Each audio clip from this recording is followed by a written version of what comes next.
guys, it's Ross Scott on the Space Coach. Today I'm going to be reviewing this, Homeward Bound by Harry Turtledove, the conclusion to his epic World War saga that stretched over multiple books and decades in universe. So I hope you've read all those first. So this is Sam Yeager, the character from the previous series, and he and various other humans are going on the first human, and obviously it's American, spaceship to the lizard homeworld.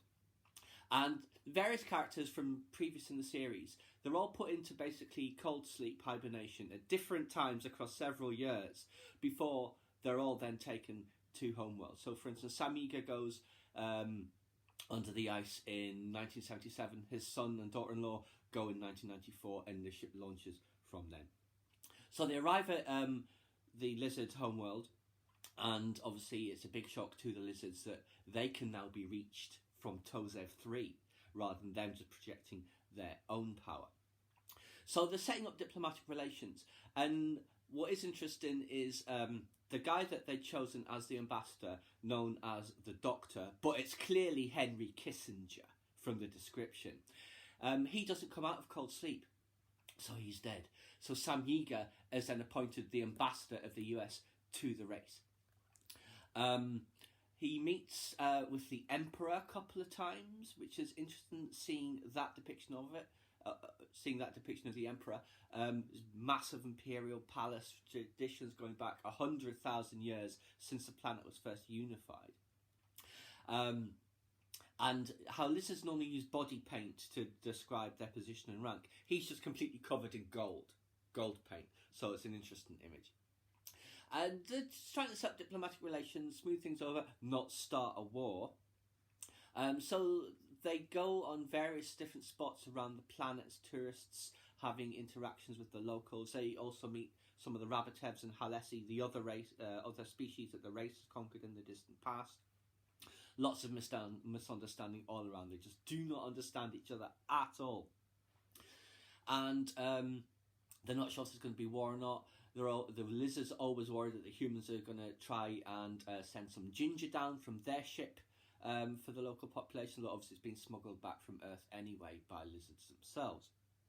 And all that sort of stuff. The humans are using rats to test the lizard food to see that they can eat it, and of course they escape. So the lizards now have to deal with rats, which is not a creature they have on their homeworld. But it's set up as an allegory to the fact that the race has brought many plants and species from home to Earth and is changing the ecology of the planet, and not for the better from a human perspective.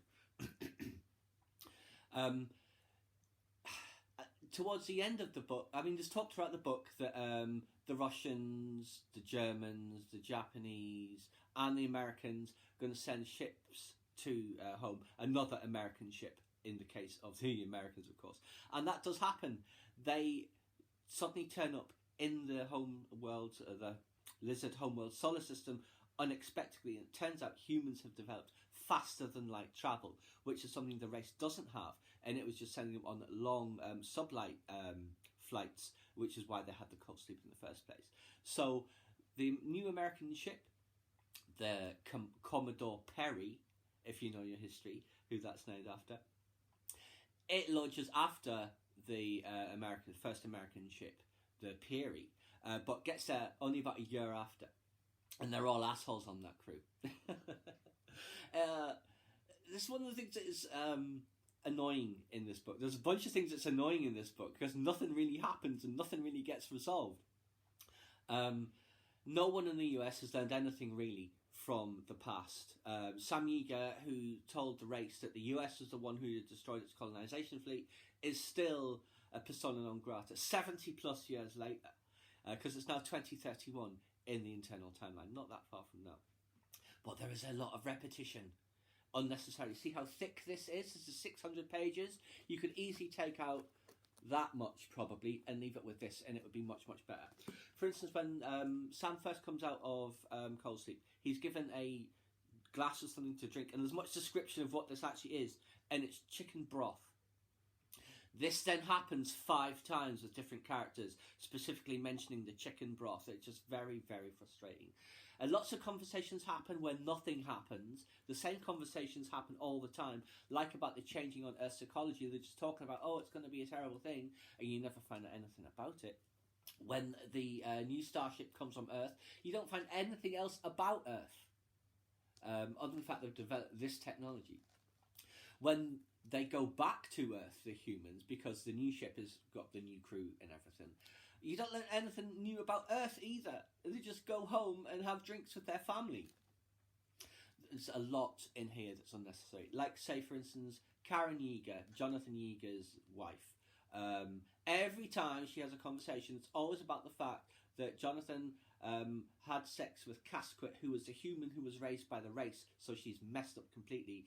Culturally a lizard, biologically human. It's always about that. Every single time there's a conversation involving her, that is her only single viewpoint. Very frustrating. He does also really like his language skills in this. So it will be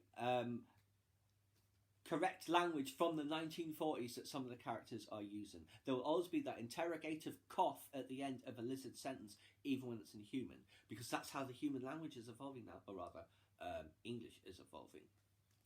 But yeah, a lot of frustrations in this, to be honest. I did enjoy it because I always love these characters. It's great to see the lizard homeworld as well, and you see a lot of it. Very different, all the different climates they have, where most of them are just too hot for humans. The South Pole is quite reasonable for the humans.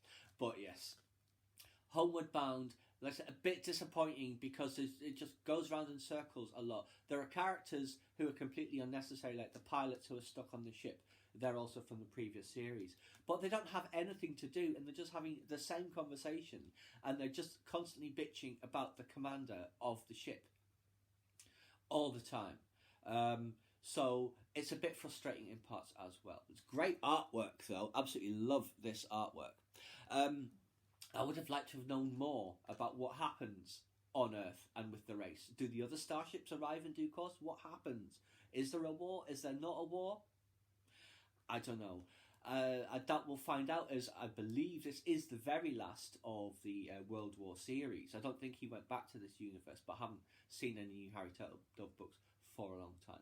But anyway, guys, that's just my thought on Homeward Bound, which I read after going through all of my World War books in the previous videos. I hope you guys enjoyed. Please subscribe to my channel if you enjoyed this content. Leave me a comment or suggestion for a topic you'd like to see discussed, or like the video.